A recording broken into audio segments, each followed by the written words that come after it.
Good morning, Flosstube. It's Lori of MischievousStitches. I want to welcome everyone to my channel this morning. I'm very glad that you're here for a visit. This weekend, I just have a few things to share with you. It won't be a very long video. I've got my focus piece and I pulled out a couple of previous whips you might want to see. So this past week, I've continued to work on my current piece, which is America Sampler by Calico Confectionary.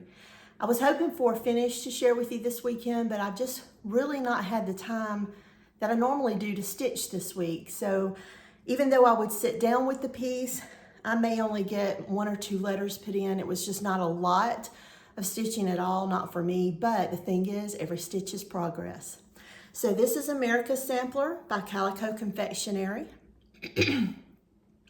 When I left you last weekend, I was working in this section here where it says, God shed his grace on thee. So I finished that up and the flower motif for the vine beneath it. I had started a little bit on that as well. So I moved down and I started this band of the sampler and there are 3 more beneath it. So this part of the border, this brown, it is not the bottom of the sampler, but it's very close, like within 10 stitches. So that'll give you a good idea of where it will stop. So I have 3 more bands and to bring that band, the border all the way around and I'll be done. So not much stitching at all. I'm gonna set a goal for myself to have it done this weekend so I can start working on something else.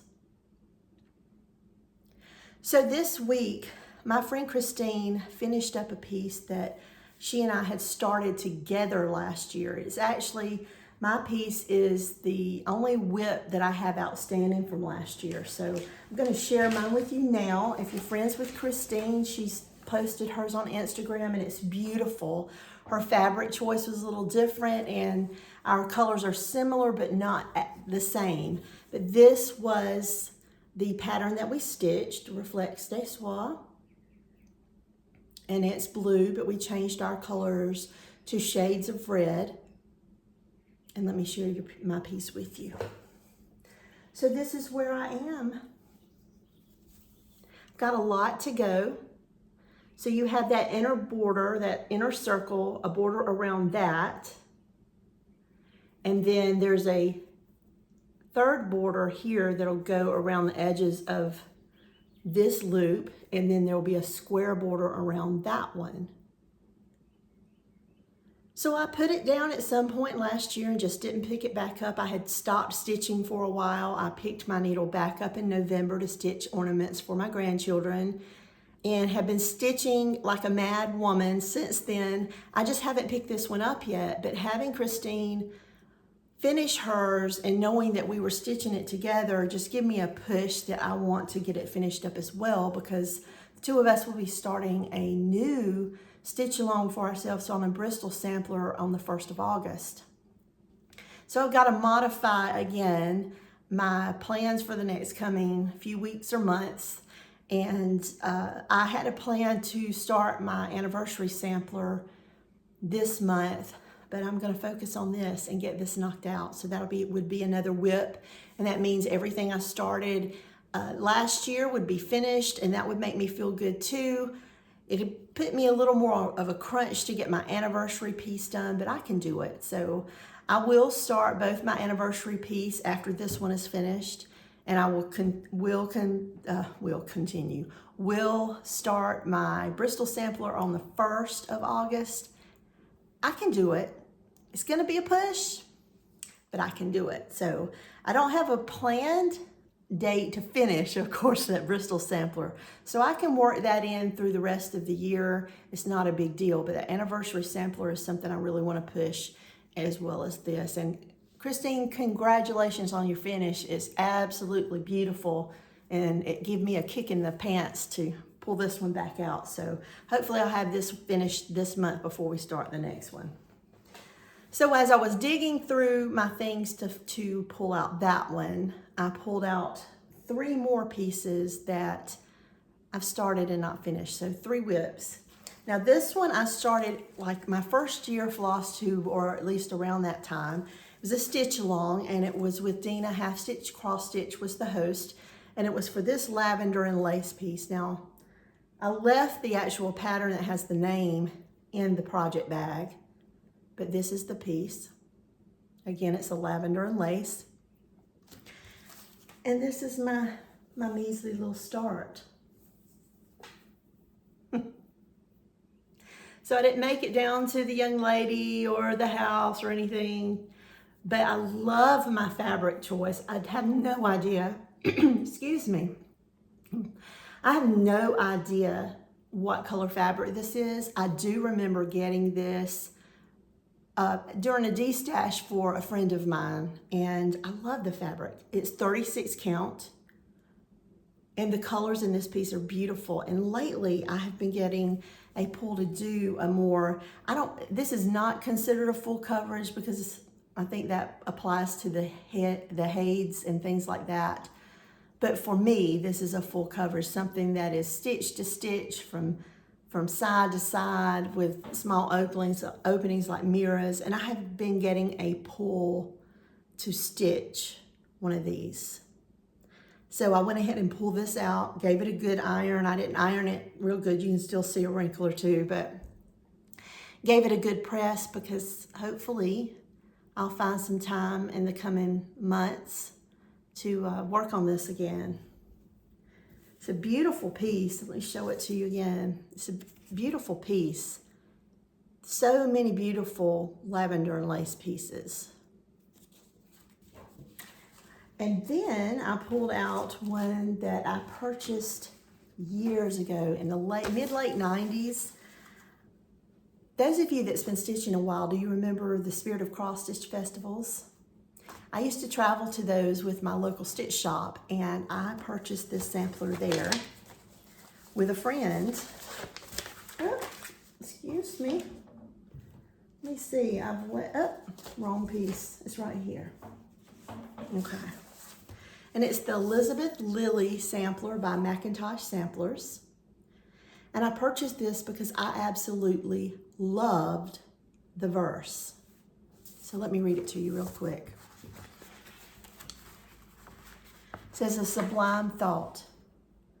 Could we with ink the ocean fill, were the whole earth of parchment made, where every single stick a quill, and every man a scribe by trade, to write the love of God above would drain the ocean dry, nor could the scroll contain the whole, though stretched from sky to sky.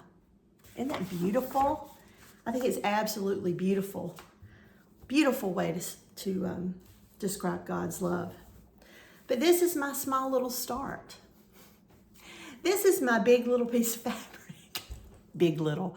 This is my small start and my big piece of fabric. The colors are different than I thought.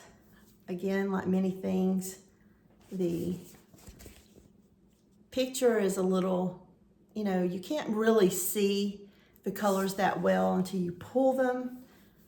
And I will keep going with this. I believe this is a 28, or it's probably 32, a 32 count fabric. Bought this when I bought the sampler. Gave it a start in Mania of 2018. And as I was pressing these pieces today, I was thinking back. I had decided I was not doing another Mania again. And I know that the Facebook group that would host that is no longer active. But for many months or a couple of years, I'm like, I'm not doing Mania again. I'm just not going to do Mania again because I have all these 2018 whips that I started. And then I was thinking about it today. What are the chances that I would have started this piece if I hadn't done Mania? Yes, it started and it's not finished and it doesn't even have any really good progress, but this piece was from the early 90s that I purchased. It would still be unopened, unstarted, in a box or a tote here at the house if I had not started it in 2018. So my mind is I've changed my mind about what I did in 2018 starting this because it was a difficult year for me and I started a lot of things. I think I did 30 straight starts that month, or 31 days in May. So started 31 starts that month, and a lot of them I have finished, but this is not one of them. So I'm gonna put this in a tote. It's a basket that I put beside my stitch. My little stitchy nest. I have a big, large tote that I have all my project bags of whips. Some of them are things that haven't been started, but the majority of them are whips. And it's full, like you have to press them into that tote. And then I have my basket, or things that I'm working on, actively working on in the past few months, or when I was stitching at the beginning of last year during that time. And so this one will go in the basket so that I can pull that out along with the one I'm gonna focus on this month. I just wanna work on, I'm continuing to work on those whips, but kind of got sidetracked. I think now that I'm thinking about it again, I think that Mania was a good thing for me then. I don't think I would have started that Elizabeth Lilly sampler otherwise, but I do want to give that piece some work. So let's move forward. This is Silver Creek Samplers, The Lord is My Shepherd. And true to form with Diana Grick, she's changed the wording around a little bit in the prayer. So let me read to you how she was worded it. The Lord my shepherd is, I shall be well supplied. Since he is mine and I am his, what can I want besides? I purchased this piece at a Katrina Boyd retreat prior to COVID. And when I attended that retreat, I purchased this piece there and started it there and did a color conversion. My piece is stitched on a piece, I think it's Beach Walk by Under the Sea Fabrics, and I do believe that Leslie was at that particular retreat of Undersea Fabrics, and I started this piece. And then I have one other thing to share with you. My husband and I are going to go on a little day trip and tomorrow, and I picked up this freebie again, and this is the other piece of that beach walk, and I just realized that today as I'm pulling, and I pulled the 3 colors, and it's gonna be an easy little piece to work on while I'm in the car. So everyone enjoy your weekend. I know this is a really short video. Thank you for holding on to the end and visiting with me today. I do appreciate it. Hope you enjoy your weekend, whether you're going on a day trip, visiting the beach, or just sitting at home in the cool of your air conditioner. Have a great weekend. I'll see you back next weekend. Bye-bye.